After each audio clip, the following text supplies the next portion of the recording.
Welcome into the second episode of the AZKicksIt Show. I am Garrett Cleverly, and we have another awesome show lined up for you right here in this seat. Evan Waldrep of Phoenix Rising FC will be joining us, and later in the show, Niki Jackson, Colorado Rapids forward, will be calling into the show. He scored in his MLS debut. Excited to hear just his thoughts on scoring your first ever professional Major League Soccer match. Of course, there's plenty to talk about in Arizona soccer. Here's the rundown for the show before we welcome our guests on a little bit later.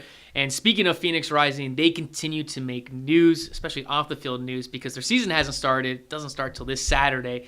But the off-the-field news, we talked about it last week on the first ever episode of this show, bringing in a billionaire owner to give them a little more capital as they push towards a Major League Soccer franchise. Last Friday, they had their jersey reveal party at the Marquee Theater. It looked awesome. The players loved it. The fans loved it. This is exactly a great move for what we need. We always talk about developing that soccer culture. Phoenix Rising FC doing a great job really developing that culture.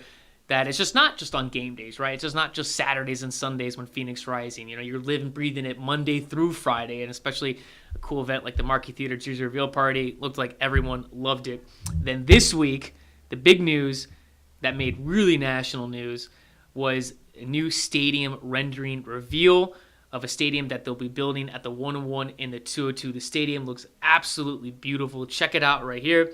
It has 21,000 seats. Majority of them will be on the west side of the stadium to block that afternoon sun.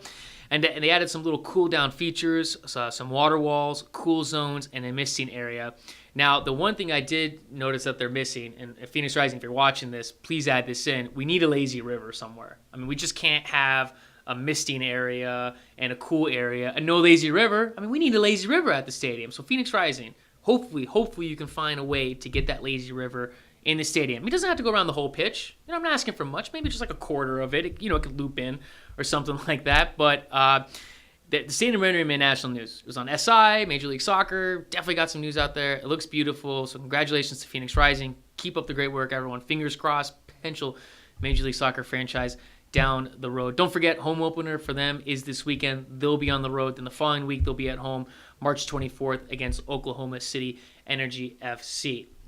CONCACAF Champions League, a competition that I'm sure Phoenix Rising would love to play in down the road. We have two Arizona natives crushing it right now. Greg Vanney and Toronto FC have advanced to the semifinals after they defeated Tigres on the away goal rule. If you score away goals, they count as more for home. Details. They moved on. Congratulations to them. And then on the other side, Luis Robles and New York Red Bulls defeated Tijuana, and Robles just absolutely crushed it. In the first leg, he had 14 saves on the road. 14 saves on the road. Next match, he had 3, but Rapids still scored 3 goals, so they were really in no doubt. So both teams have advanced to the CONCACAF Champions League semifinals. Cool thing is they're not facing each other, so we could have 2 Arizona natives in the CONCACAF Champions League finals matchup, which would be absolutely awesome. It would be very, very, very cool. Now, that's the highest level of soccer. Bringing it down maybe a little lower than that. Okay, maybe right here is the Adult State Cup this weekend at Reach 11. If you're playing in it, especially the co-ed, don't bother showing up. My team's going to win it. You have no chance. If you're playing in the men's and women's, still show up. For the co-ed, you probably have no chance. Just, I don't know. We'll see. But this weekend, it's going to be at Reach 11. Friday, Saturday, group stage matches. It's going to be a lot of fun. Sunday, semifinal championship matches. This is the first ever Adult State Cup. Hats off to Chris Webb here at the Arizona Soccer Association. She crushed it, leading the charge on this, really getting organization going and getting the teams to sign up. So hats off for her for doing a great job on that. And if you're looking to see, some guys who played on the 85 XYZ club or the 83 XYZ club, show up to Reach 11 this weekend.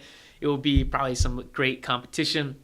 Also making news, hats off to 2 Arizona natives, Edwin Arias and Abel Godefroy. They're with the U15 boys national team right now in California, so congratulations to them. I'm sure we'll have them on the show here in a couple weeks to talk to them about what that experience is like training with the national team. And as we always do here on every show, we always have a play of the week, and that play of the week can be filtered down into like a goal of the week, save of the week, nutmeg of the week, whatever it is. This week is a goal of the week. It's from a legacy player, did not catch his name, but he definitely shows perseverance and never quitting on a play. Check this out right here.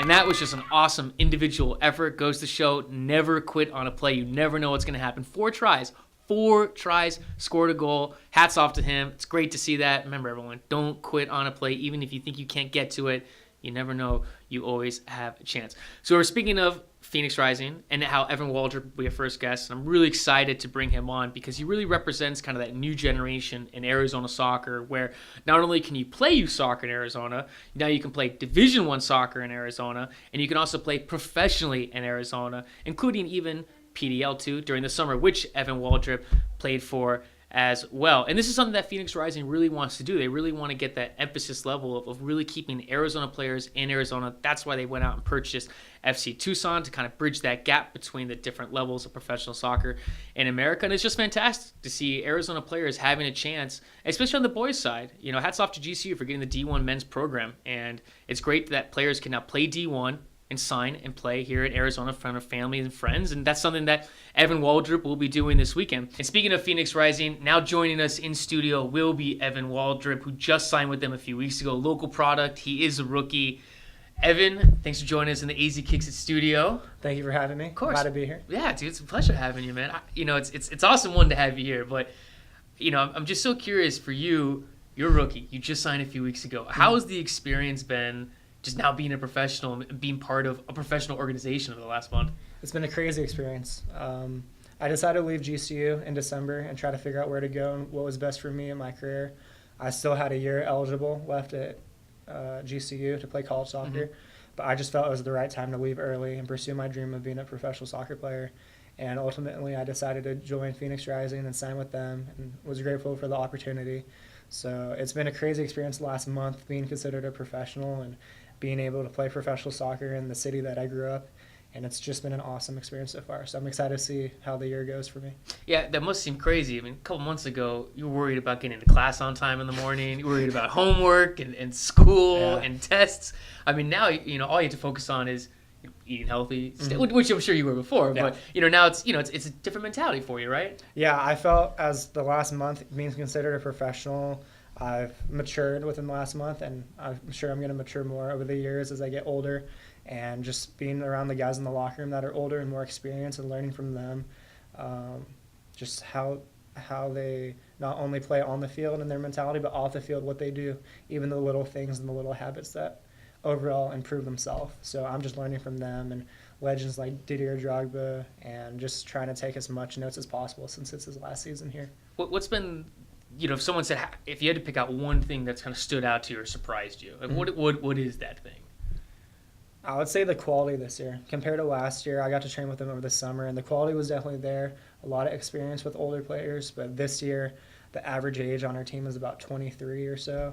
And just the quality that we have, so many young players that are coming up in the ranks and leaving academy early or college early, and just the quality we have so much depth. So this season, since it's an 8-month-long season, and we start this week, and I'm sure there's going to be injuries and players that we'll have little knacks here and there, and we'll be able to fill that position up right away. And it's good for our team to have that depth for the whole season. That's good. And as you said, the season starts this Saturday on the road for you guys. Then you guys are back at home on the 24th. So if you want to go check out Evan and the team, 24th, first home game for you guys. But bringing it back a little bit, you kind of represent what Phoenix Rising wants, right? A local player who played youth soccer in Phoenix. You also played for FC Tucson, which is now underneath the Phoenix Rising, I guess, umbrella or structure, and now you're playing for Phoenix Rising.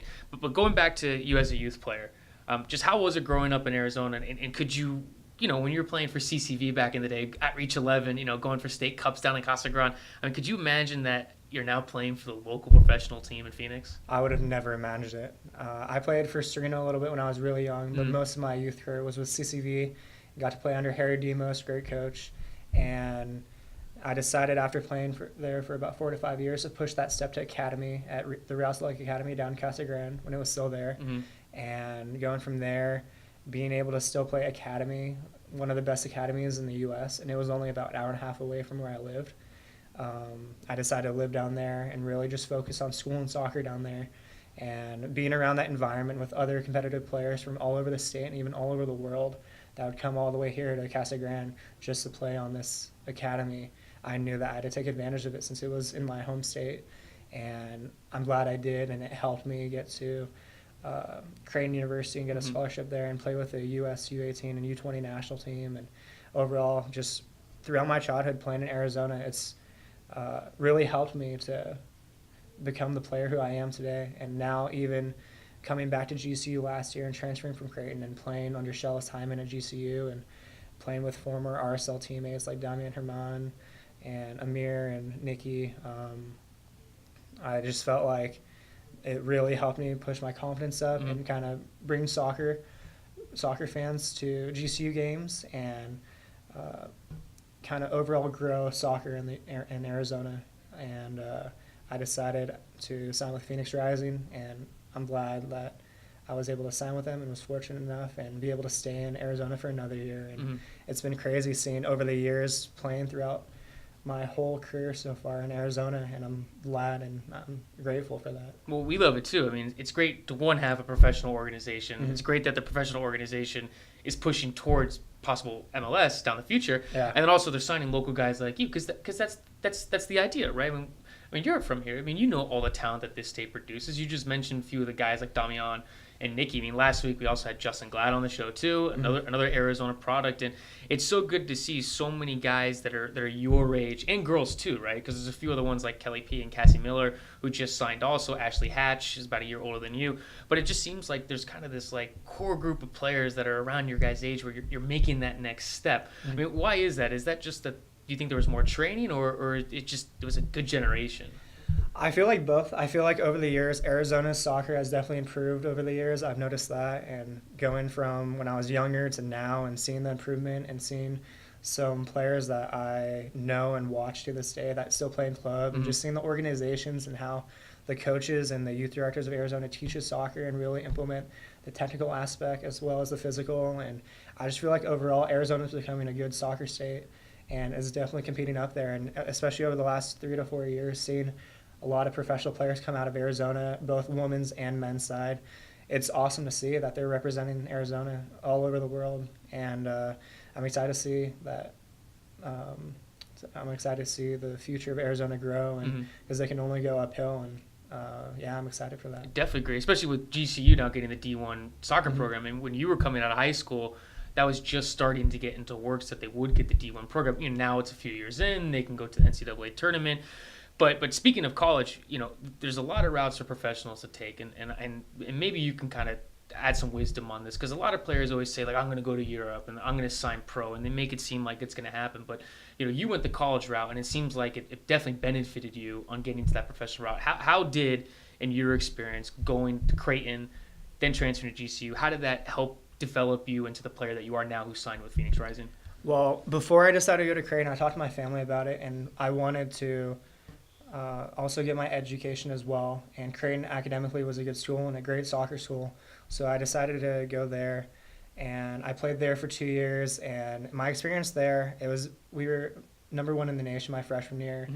I'm a midfielder, and both midfielders were seniors. So I understood my role and had to just keep working hard and fighting in practice. And sophomore year, I got injured and was out for almost half the season. And it just didn't work out for me there. And I knew that if I wanted to pursue my dreams of being a professional soccer player, I had to be in an environment where I can really be my true self and have that confidence in me and just try to be a 90-minute player and get that playing time, because playing time is definitely important for a youth player trying to make it to the pros.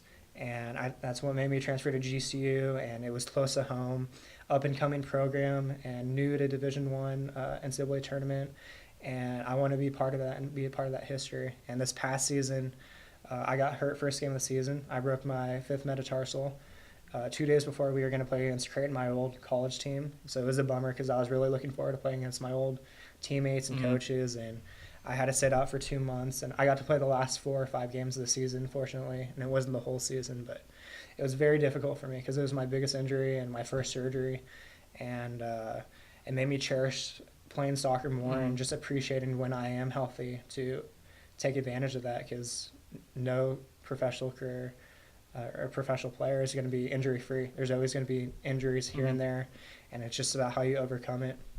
So after the season ended, I felt like me personally, I couldn't wait another 8-9 months for the college season to start again, and tried to communicate to a few agents and talk to my parents on the best route. And I just felt like leaving college a year early, and I'm still going to try to get my degree, of course, online. And of course, you got to make the parents happy, yes, right? Yeah, of course. You got to make them happy too. Yeah, that too. Yeah. But come on, I mean, your parents are always going to be on the side, like Evan. Yeah, of course. But I just felt like for me personally, it was my time to be in a soccer environment and really push myself and start my professional career a little early. Well, you talk about going through those trials, so. I've known Evan for a few years now. When I first met you, probably like up to here on me. I don't know, maybe you're a little taller than that because I've always been short. But I remember you when you came down to the RSL Academy down in Casa Grande. It wasn't easy, right? You have a lot of good players playing there. You had to fight for playing time. And then including, you were also a guy who was on the U.S. national team player pool, But that's no guarantee that you get called and you're going to play. Same with Creighton, to go through the injury. It's not an easy path, right? It's not as simple as you play all the time, you sign, you start when you're professional. I mean, that happens to maybe like one or two guys, right? Everyone else kind of has to work for it. What would you say to the young player out there who maybe is frustrated that he's not playing as much for a certain team or he's called up to a team and isn't playing? I mean, it definitely seems like you've gone through some of those trials, especially the injury. I mean, what advice would you provide to them if they were like, Evan, man, I just don't know what I'm doing right? I would tell myself just keep working hard. I played with Serena up until I was 9 or 10, and I wasn't a starter. I was barely playing, and yeah, we were number one in the state. But I felt for me personally, I decided to leave and go to CCB, where nobody really knew who they were. They were up and coming program, and decided that what's best for me is playing and getting playing time and just maturing, because that's the only way you can get better. I feel like practices, that helps when you're competing and stuff.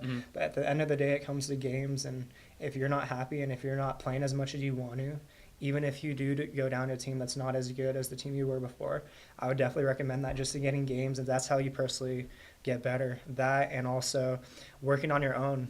In club soccer practice, we had it 3 or 4 times a week, and personally I felt like that wasn't enough for me to really grow as a soccer player. So I would always, on my days off, work in my backyard, work on my first touch, work on skill, and working on my skill set, because nowadays in club soccer all over the U.S., it's more focused on physicality at that age and seeing like flashy players that are really fast and explosive.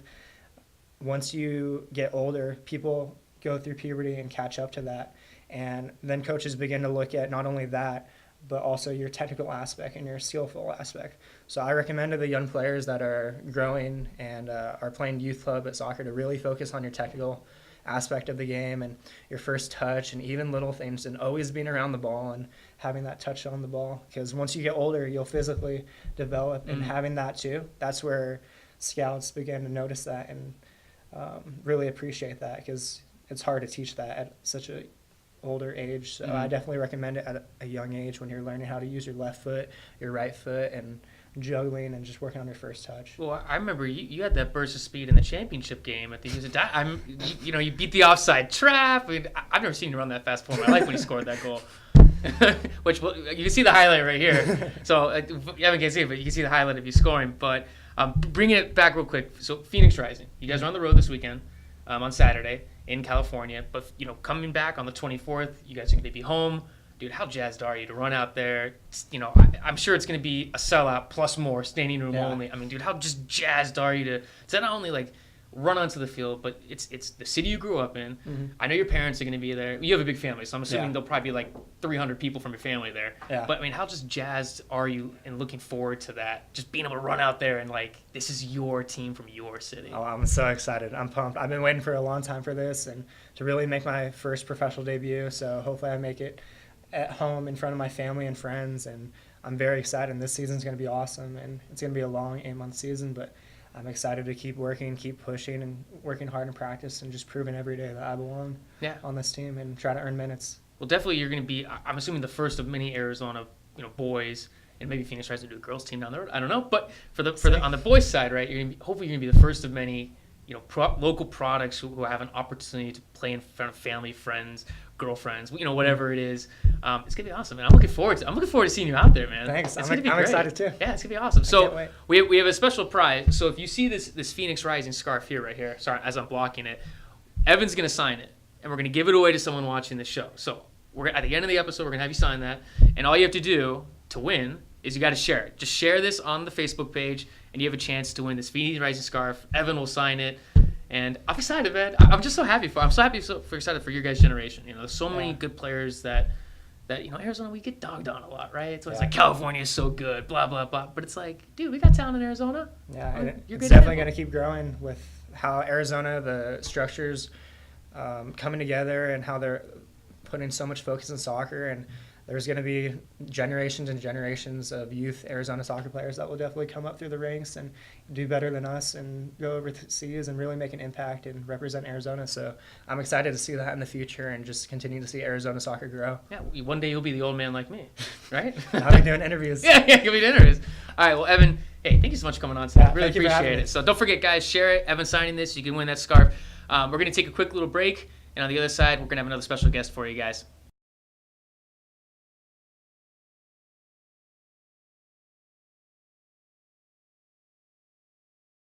Welcome back to the AZKicksIt Show. Now, as you can see in the description, we're going to welcome on Niki Jackson, who scored in his MLS debut. We have him on the phone. Niki, how's it going today, man?